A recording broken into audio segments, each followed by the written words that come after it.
Hello there, ladies and gentlemen. You're watching Alt 24 News live from Algiers. Coming up next, the World News Programme.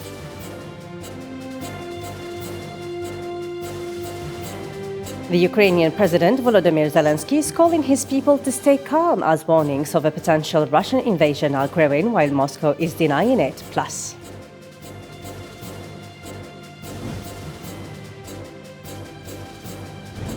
a Canadian judge has ordered protesters to stop blocking a bridge connecting Canada and Detroit.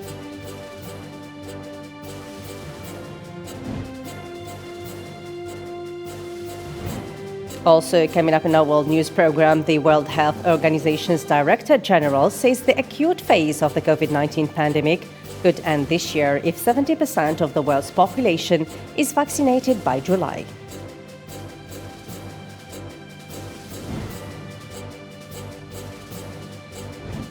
And in France, 41 states, representatives of civil society and businesses were brought together for a three-day discussion at the One Ocean Summit, which made it possible to formulate the Brest commitments for the ocean.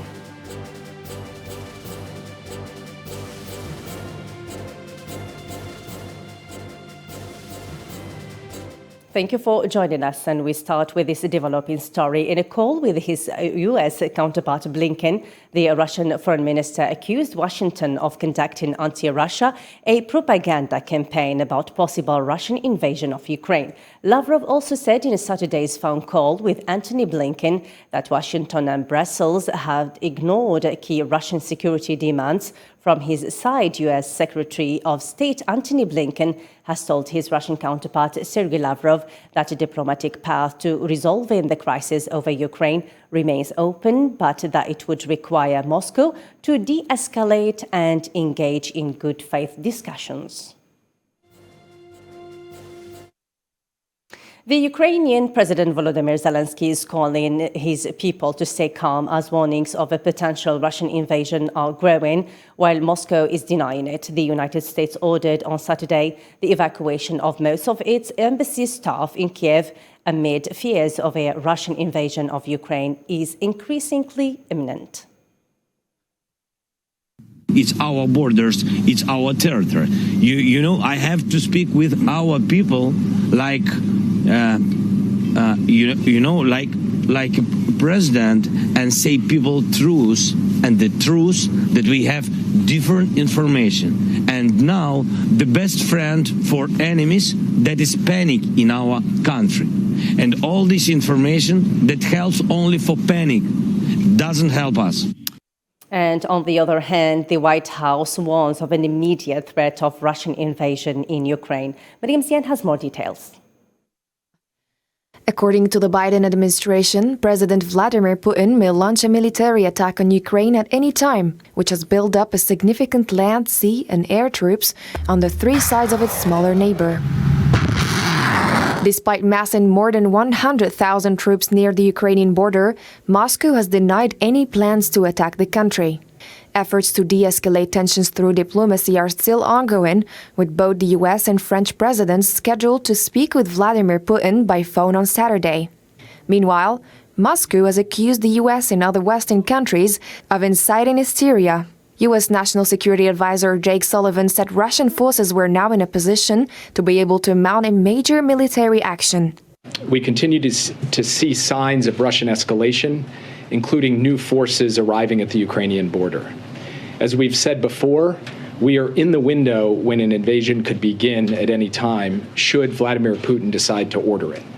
I will not comment on the details of our intelligence information, but I do want to be clear. It could begin during the Olympics. U.S. Secretary of State told reporters at a news conference in Melbourne that an invasion could begin at any time. And to be clear, that includes during the Olympics.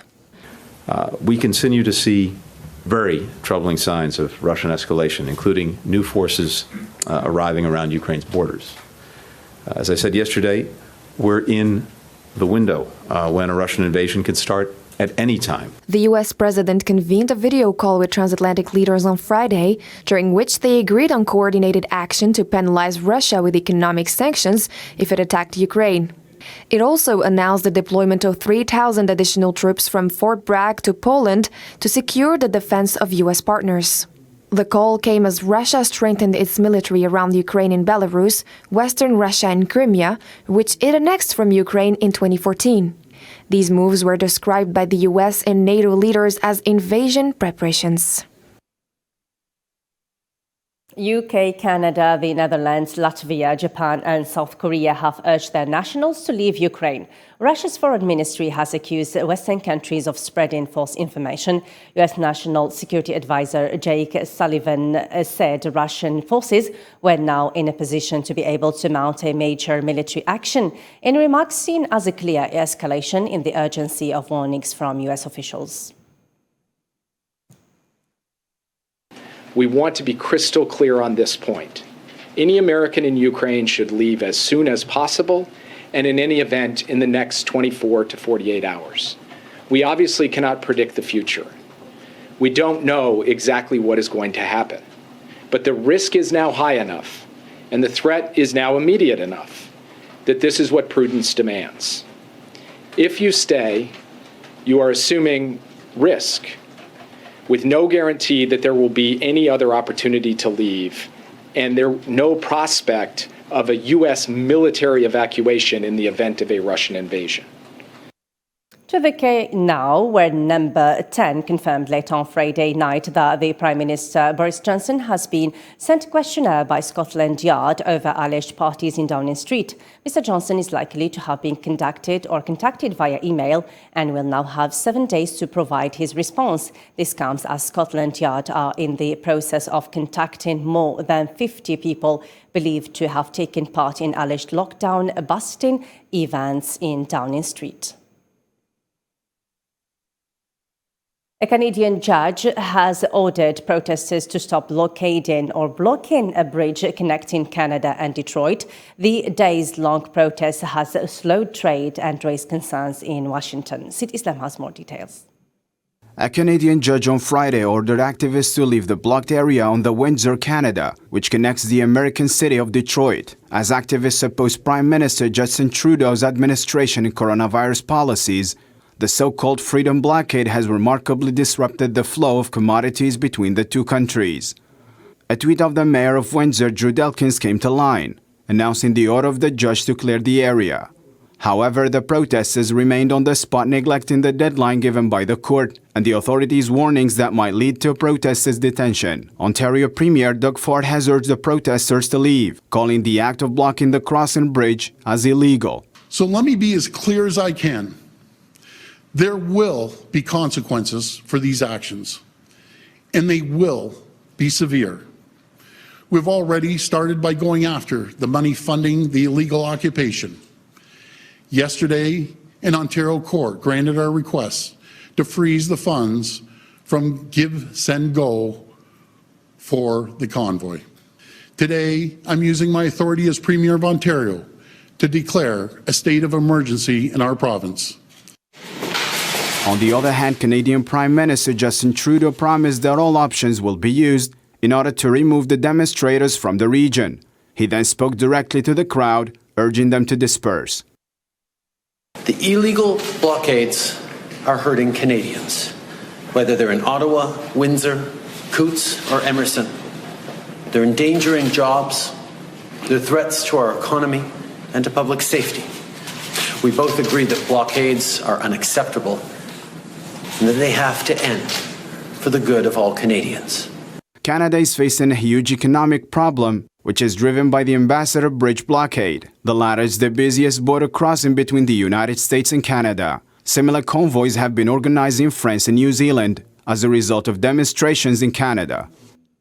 Thousands of cops were deployed in Paris to try to prevent convoys from forming like the ones in Canada. French police fired tear gas at demonstrators on Champs-Élysées in Paris shortly after Freedom Convoy protesting against COVID-19 restrictions made it into the capital. Zara Ferjani.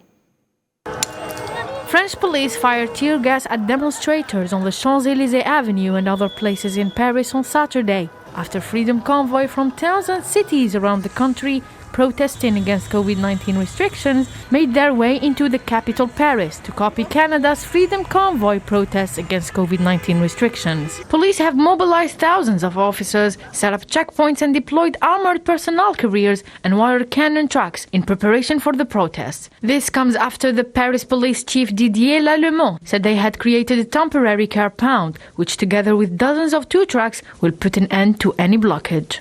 Paris has experienced in recent years numerous demonstrations. The difficulty is linked in confinement like the whole of France, but it is necessary that the capital region can be freely circulated among all of its inhabitants.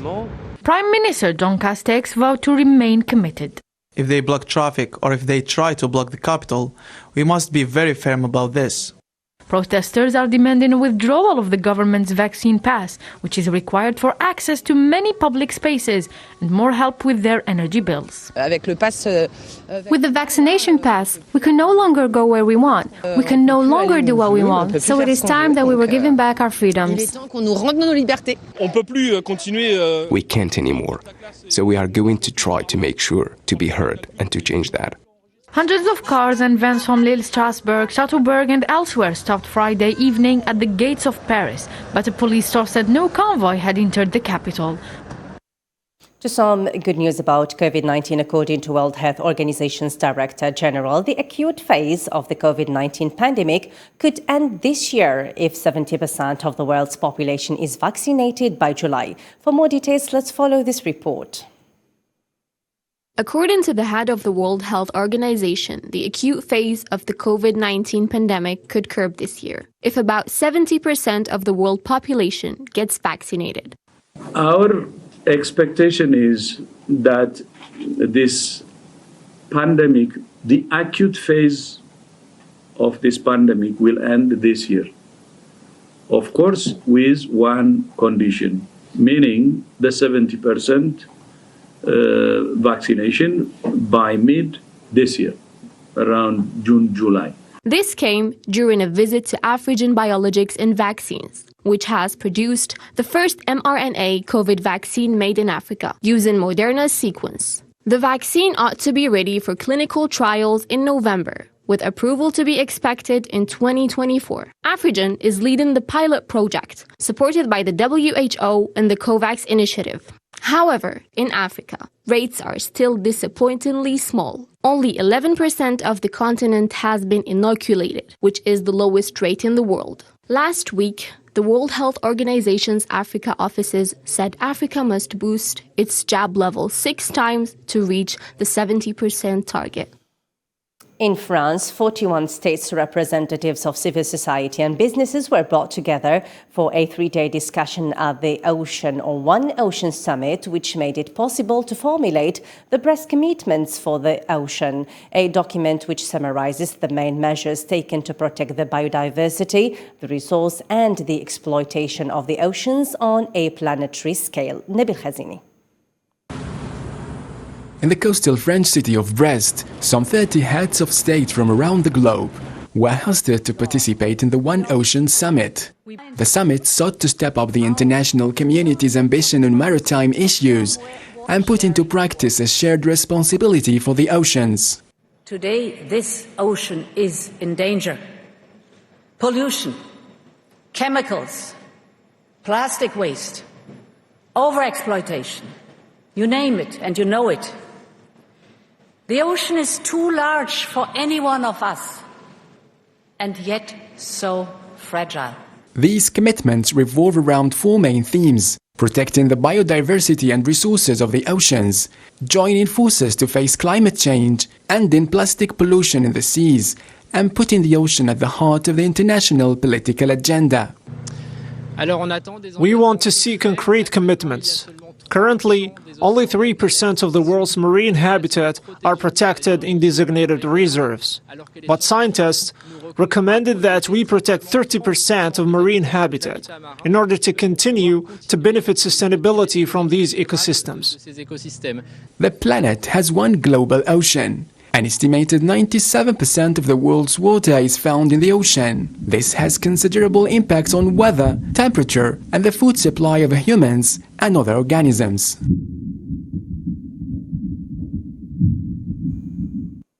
And now women in Syria, Leone, work hard in agricultural fields in face of dire living conditions to make their children's lives better, especially after surviving civil wars in the country. Sofian Kantouri. A happy chorus burst out from a length of once neglected march surrounded by tropical forest in Mataglema, a community in Sierra Leone's Moyamba district, not long after morning. Mami Akyun Group's dynamic 45-year-old leader points to the new irrigation systems, tidy blocks of bands and canals.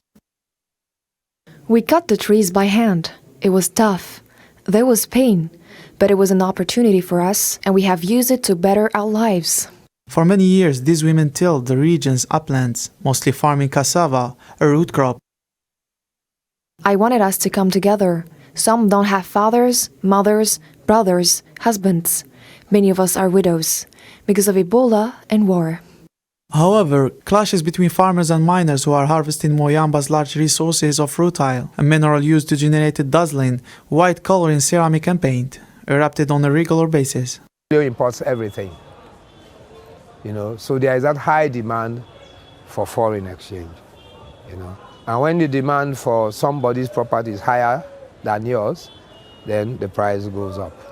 There is a simple saying, whenever the buyer is more anxious than the seller, the price will never come down.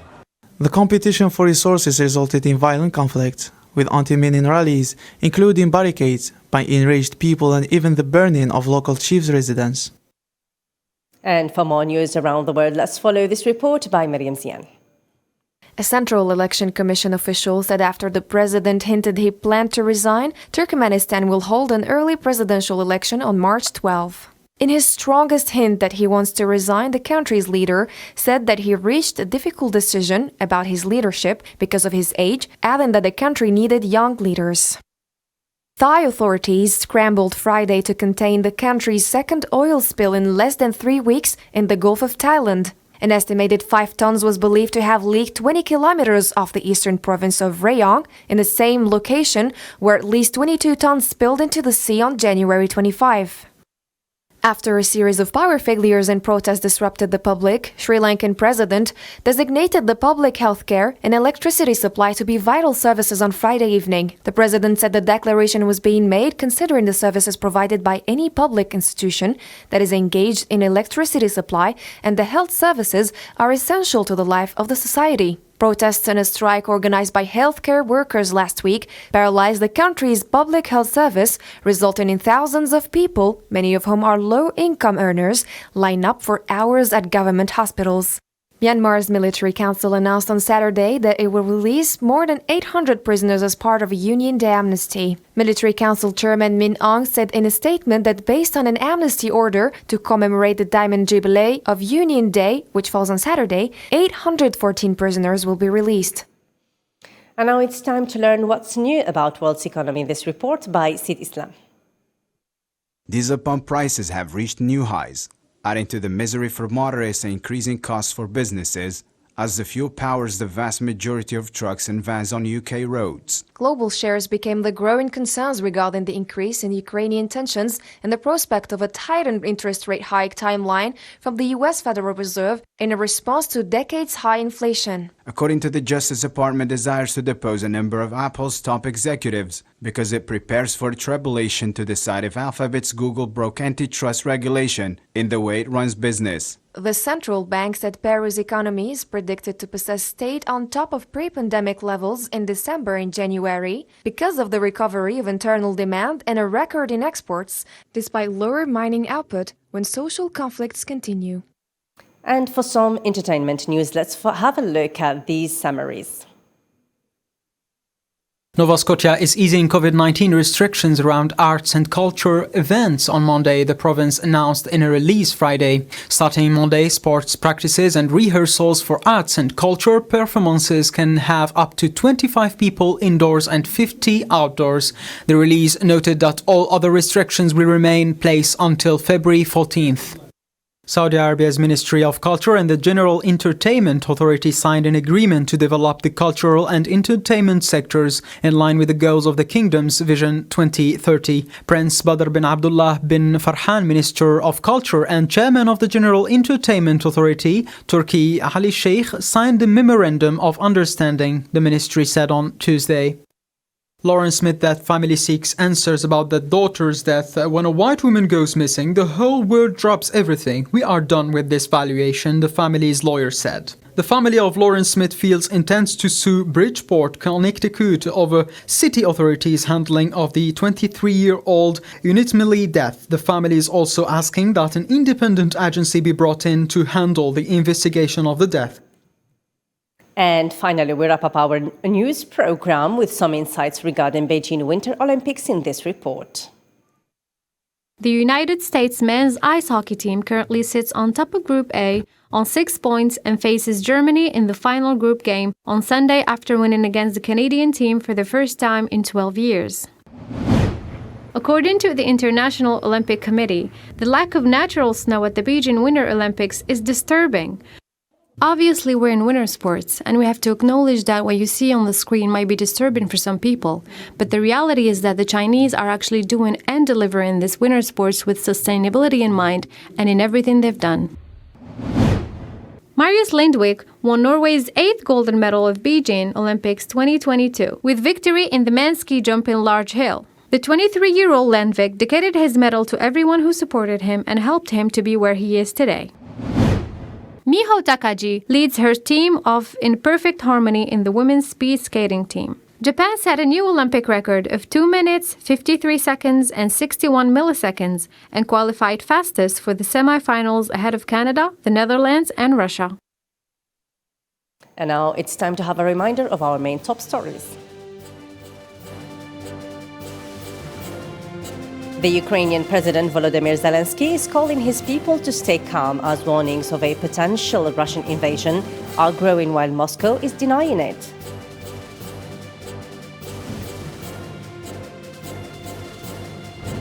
A Canadian judge has ordered protesters to stop blocking a bridge connecting Canada and Detroit.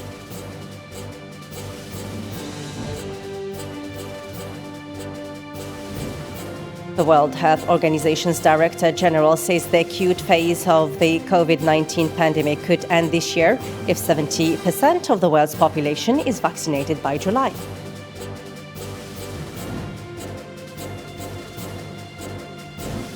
And in France, 41 states, representatives of civil society and businesses were brought together for a 3-day discussion at the One Ocean Summit, which made it possible to formulate the Brest commitments for the ocean.